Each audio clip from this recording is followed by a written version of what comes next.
Welcome to this new video on the Reddit Storylane. Trust is the foundation of every meaningful relationship. It's that fragile structure that, once damaged, can collapse under the weight of emotions, broken expectations, and unspoken words. The story I'm about to share is not just about a fractured relationship, but also about a man who finds himself reassessing everything he thought he knew about love and trust. This journey is not just an account of trauma, but a reflection on what it means to face the unfaceable. It all began 2 years ago when Emily entered my life like a breath of fresh air.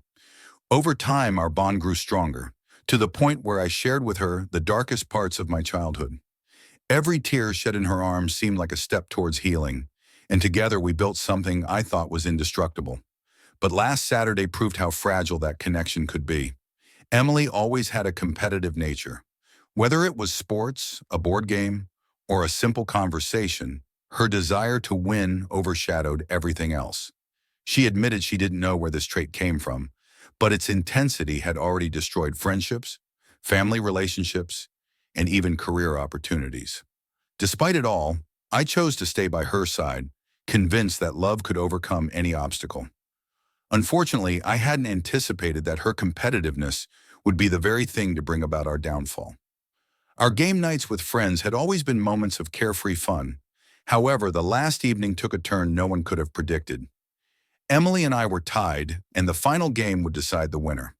When she chose Mario Kart, I knew I was unbeatable at that game. I even tried giving her an opportunity to change her mind, but she insisted, throwing out provocations I couldn't ignore. The race was intense, and as we neared the finish line, Emily began trying to distract me with increasingly personal comments. Then she said those words that broke something inside me. At least I wasn't abused by my family. Those words still echo in my mind like a nightmare I can't escape. I dropped the controller, unable to continue. Her triumph, initially celebrated with unrestrained joy, turned into silence when she saw my face. The room, moments before filled with laughter and competition, became incredibly quiet. My friends, unaware of my past, looked at me with incredulity, and I couldn't say a word. That night, I wandered the streets, trying to make sense of what had just happened. Emily's calls and messages piled up on my phone, but I couldn't bring myself to answer. How could she use my trauma, something I had confided in her during moments of deepest vulnerability, as a weapon to win a game?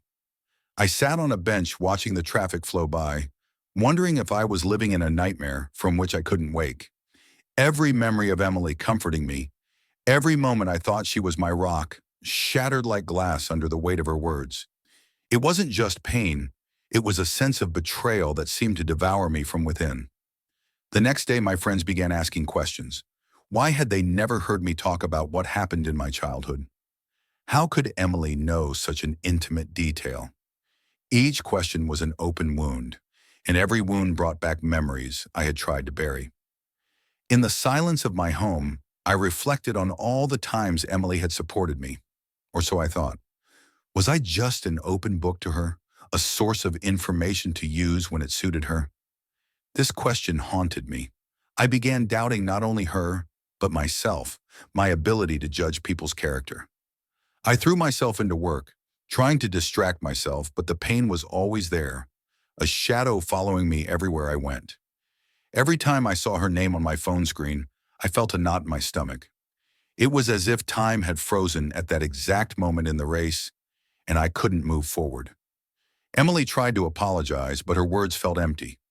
She told me she didn't know why she said those things, that she was blinded by her desire to win. But can I really continue being with someone capable of betraying my trust like this? I've started reflecting on what it really means to love and trust someone. Love should be a safe haven, a place where we can be vulnerable without fear of being hurt. But now I wonder if it's possible to rebuild what has been destroyed. In the meantime, I've started reading books and articles on the psychology of relationships. I've learned how common it is for people, under stress or competitive drive, to say things they don't really mean. But this understanding doesn't make the pain any less real. If anything, it makes it harder to accept that someone I loved could hurt me so deeply without apparent intention. My friends have shared their opinions, and their comments reflect a hard truth. "You can never trust her again," one said. What she did is unforgivable, another added. Every word is like a blow to the heart, but perhaps they're right. Maybe it's time to let go of this relationship. However, there were also different voices. Maybe she deserves a second chance, said a more compassionate friend. We all make mistakes. These words made me think. How much does a single mistake weigh against 2 years of love and support? But then doubt creeps in. Is it really just a mistake, or is it a sign of a deeper issue? As I tried to make sense of Emily's words, I found myself delving into memories I had long avoided. Her betrayal had reopened doors I had carefully shut. I remembered the nights as a child when I would lie awake, clutching a pillow, trying to muffle the sound of raised voices from the other room. I remembered the shame I felt when I didn't dare share my pain with friends at school, terrified of being seen as different or broken. These memories weren't just scars, they were wounds that had never fully healed. And now, with Emily's words, they were bleeding again. The vulnerability I had shared with her felt like a mistake. But was it really wrong to trust her, or was it just that she had failed to honor that trust? I started questioning the very fabric of our relationship. Were there signs I had ignored?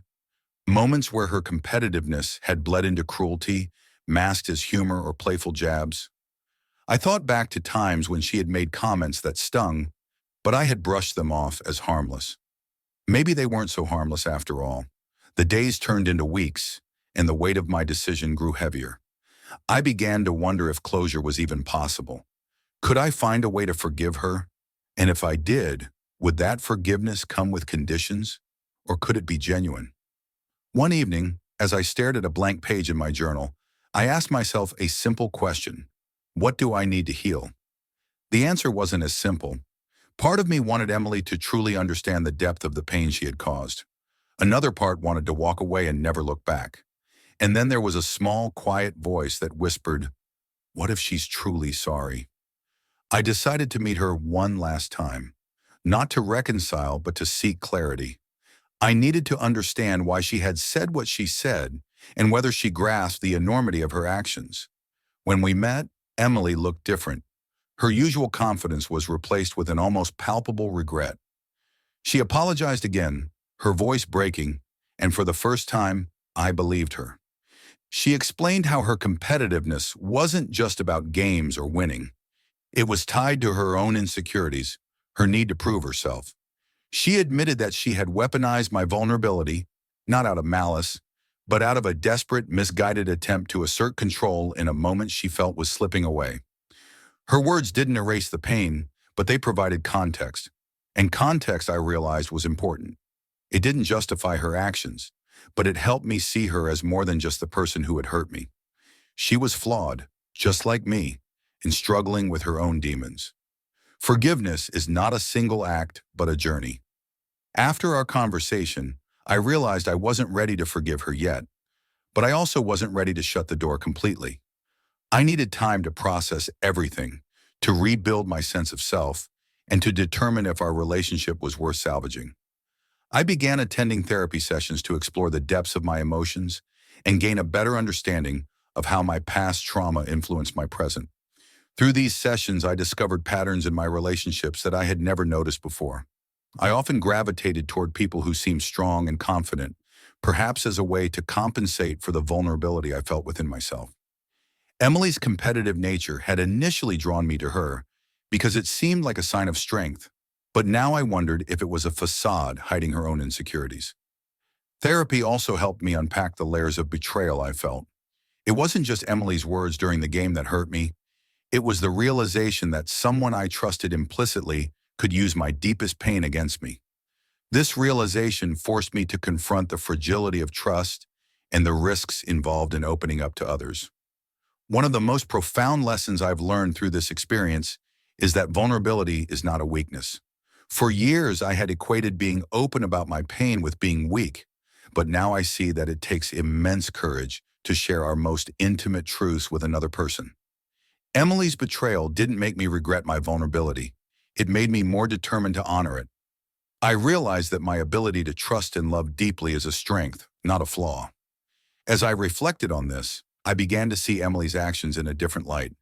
While they were undeniably hurtful, they also revealed her own struggles with vulnerability and self-worth. She had weaponized my pain because she didn't know how to handle her own. This understanding didn't absolve her of responsibility, but it helped me approach the situation with more compassion. Rebuilding trust is a slow and deliberate process.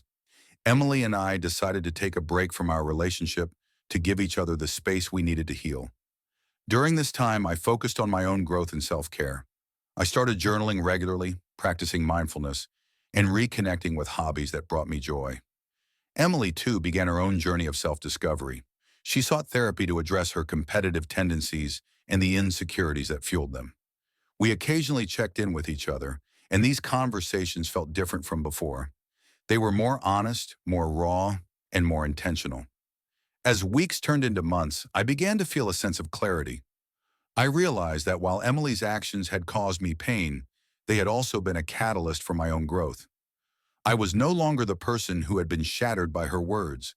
I was someone stronger, someone who had faced his pain and emerged on the other side. As I write these words, I'm still torn. On the one hand, I love Emily and remember all the good times we shared. On the other hand, I can't ignore the pain she caused me. The road ahead is uncertain, but one thing is clear. I must do what is best for my emotional and mental well-being. In these days, I've started keeping a journal, trying to organize my thoughts.